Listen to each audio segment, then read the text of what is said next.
L'invité du matin avec Toyota Location. Louez votre Toyota Hilux à partir de 5 500 francs par jour seulement.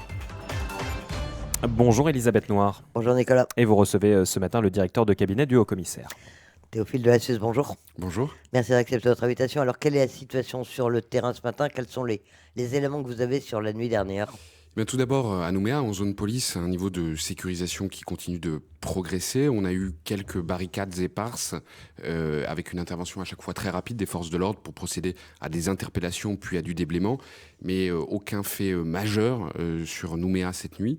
Et puis en zone gendarmerie, ça a été mentionné tout à l'heure, d'abord l'incendie du presbytère de la mission à Saint-Louis, mais également un certain nombre de difficultés au niveau de la tribu de la Conception avec des prises à partie des gendarmes, des barricades qui ont été mises sur les différents axes et une réaction là aussi autour de 23h et minuit très rapide des gendarmes pour dégager l'axe, assurer la sécurité de cet axe.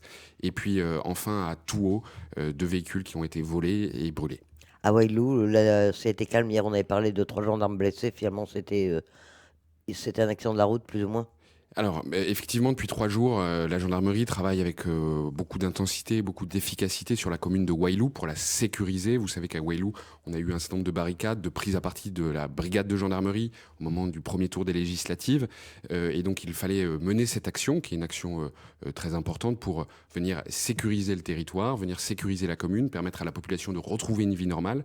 Et effectivement, hier, un pick-up avec des émeutiers à bord ont foncé sur un véhicule de gendarmerie et lors de l'opération qui a suivi, 3 gendarmes ont malheureusement été blessés et ont été évacués au Medipôle.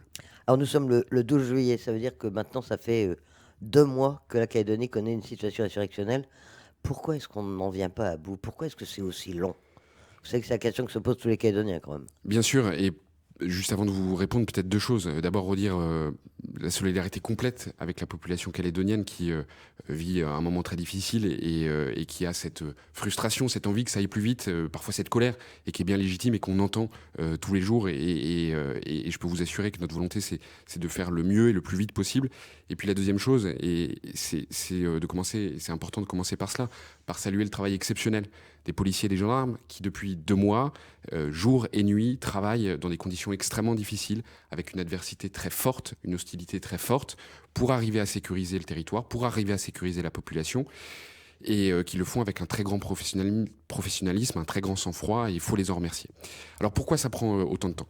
Vous le disiez, le 13 mai, c'est là où tout a commencé, avec des émeutiers en grand nombre et avec beaucoup de violence qui se sont installés sur un certain nombre de zones du territoire. Et depuis le 13 mai, ce que nous faisons, c'est de sécuriser zone par zone, quartier par quartier, commune par commune.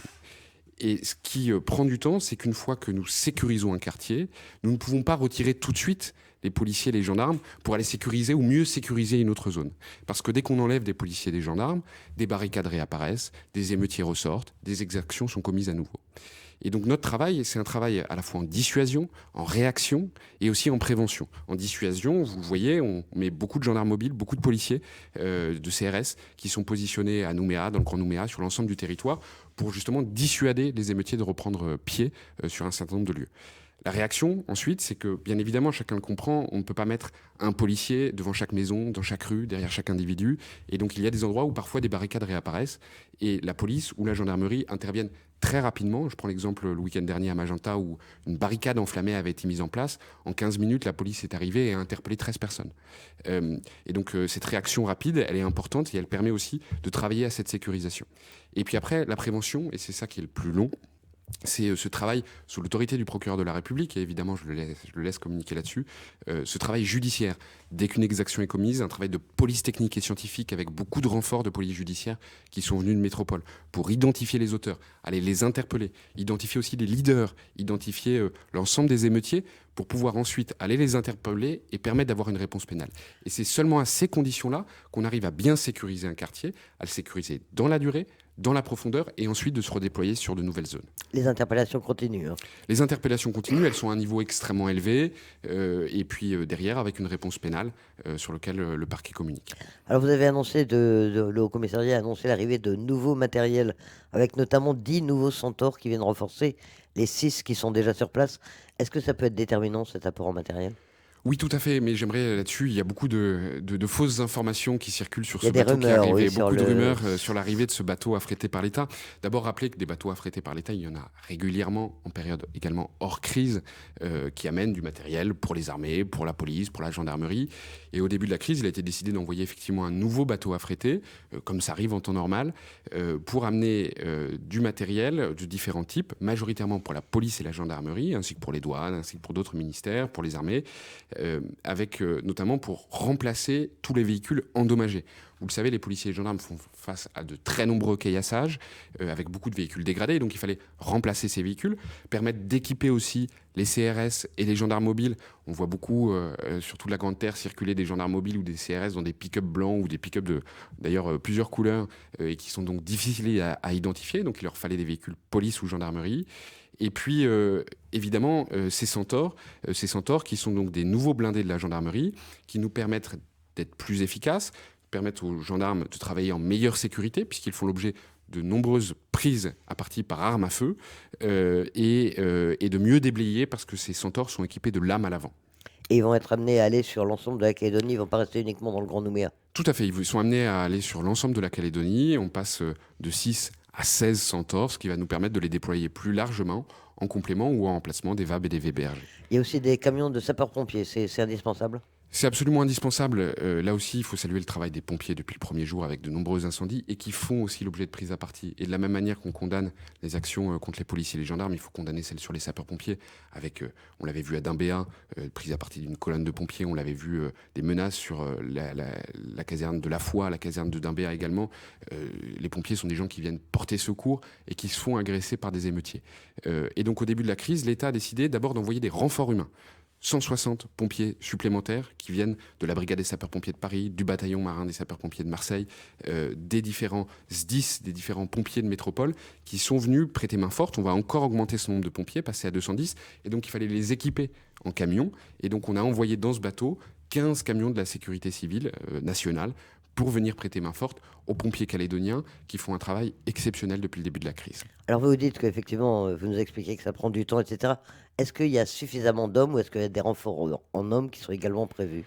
Il y a aujourd'hui beaucoup de renforts et évidemment on s'adapte à la situation. Donc je ne vais pas ici sur un plateau de radio vous dire le nombre de renforts et la façon dont on les organise, mais on les adapte à la situation. Il y a différents types de renforts. Je vous parlais de police judiciaire, la police technique et scientifique, les gendarmes mobiles, les CRS, et on s'adapte et on adapte aussi les moyens et les outils. On parlait à l'instant des Centaures en fonction de la situation pour être le plus efficace et répondre le plus vite possible à cette demande très forte de la population qu'on entend, qu'on comprend, et cette frustration parfois pour qu'on aille justement le plus vite possible pour sécuriser. Et ces moyens vont rester en place aussi longtemps que nécessaire, ça a été dit, mais vous le confirmez? Je le confirme, là-dessus il n'y a pas de débat. Aussi longtemps qu'il y en a besoin, il y aura ces renforts en Nouvelle-Calédonie et ces matériels en Nouvelle-Calédonie au profit de la population et de toute la population. Alors l'un des points sensibles depuis quelques jours, enfin depuis longtemps, mais c'est Saint-Louis, où en est la sécurisation de la RT1 qui avait débuté? Il y a eu, vous le disiez, donc vous le rappeliez, le presbytère qui était en feu. On en est où aujourd'hui et quand est-ce que ça va être libéré, Saint-Louis? Saint-Louis, vous le savez, c'est un des points les plus durs depuis de nombreuses années, et puis en particulier depuis le début de cette crise, avec de très nombreux Mondoriens du Sud qui sont bloqués, qui vivent une situation très difficile, avec d'une certaine manière leurs libertés publiques qui sont bafouées, liberté de circulation, liberté de se soigner, liberté de s'approvisionner, liberté de se nourrir normalement, qui sont obligés de prendre ces navettes. Et donc la situation est une situation extrêmement préoccupante et sur laquelle le haut-commissaire de la République est extrêmement ferme. Il a été décidé dans un premier temps de mieux sécuriser le Mont-d'Or Sud. Et donc on a envoyé un certain nombre de renforts qui depuis 3 semaines travaillent au Mont-d'Or Sud pour mieux sécuriser. Et je pense que là on a fait des progrès importants et la population le souligne et nous le dit. Et puis il y a cette question de Saint-Louis et de la RP1. Situation particulièrement compliquée, mais depuis ce matin, depuis 6 heures ce matin, des opérations de la gendarmerie nationale à la demande du haut-commissaire sont en cours pour déblayer l'axe, pour le sécuriser. C'est un travail qui va prendre du temps, mais la détermination de l'État sur ce sujet est totale. On va le faire, on le fait, ça va prendre le temps qu'il faudra, et avec beaucoup de détermination, je le disais, beaucoup de sérénité, parce qu'on sait qu'à la fin, force restera la loi sur cette RP1 et que nous la réouvrirons à la circulation pour l'ensemble des habitants du Mont-d'Or Sud et vice-versa des habitants de Nouméa. Mais c'est pas demain, quoi. Il faut attendre encore plusieurs jours avant que ça porte ses fruits. Chacun comprend que c'est une zone avec énormément d'adversité, énormément de tirs, notamment sur les gendarmes. Certaines journées, jusqu'à 50 tirs sur les gendarmes.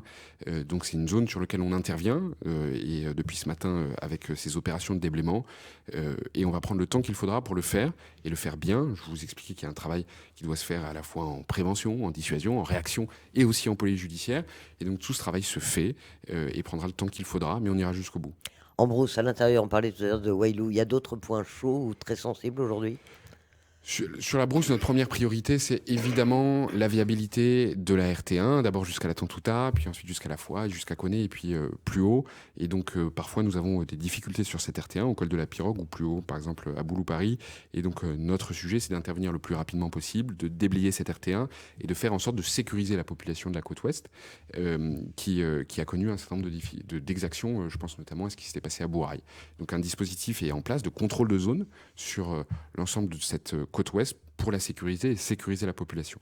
L'autre sujet, c'est évidemment des éventuels mouvements de population hostile, d'émeutiers hostiles en provenance de la côte est. C'est ceux qui étaient venus à Bourail, c'est ceux qui étaient venus à Boulou-Paris, ceux qui étaient venus à Saramea avec des affrontements hier avec la gendarmerie. Et donc là aussi un dispositif gendarmerie, soit ostensible, soit discret. Chacun comprendra qu'il y a différentes tactiques pour empêcher ces émeutiers de venir sur la côte ouest. Et donc ça, c'est notre deuxième point d'attention. La troisième chose, c'est le travail qu'on fait à Kouawa, puis à Wailou, et on continuera ainsi pour arriver à sécuriser ces communes de la côte Est, faire en sorte que la population puisse retrouver une vie normale, puisse s'approvisionner, puisse se soigner, et ainsi sécuriser l'ensemble du territoire. Vous parliez des rumeurs sur les réseaux, on en parle beaucoup. Il y en a notamment sur les mouvements des forces de l'ordre, où on voit souvent des forces de l'ordre qui sont en recul, et ça suscite un certain nombre de commentaires. Qu'est-ce que vous pouvez nous dire là-dessus? Là-dessus, effectivement, on voit beaucoup de ces images en se disant, tiens, la gendarmerie recule, elle n'ose pas aller au contact, elle ne fait pas son travail. Ce qu'il faut bien comprendre, c'est que la gendarmerie utilise des tactiques et manœuvre sur le terrain pour essayer d'être le plus efficace possible. Un escadron de gendarmerie mobile qui recule, ça peut être pour attirer l'adversaire sur un terrain qui lui est plus favorable, ça peut être pour se reformer, pour attendre des renforts, pour reprendre du matériel, pour réintervenir.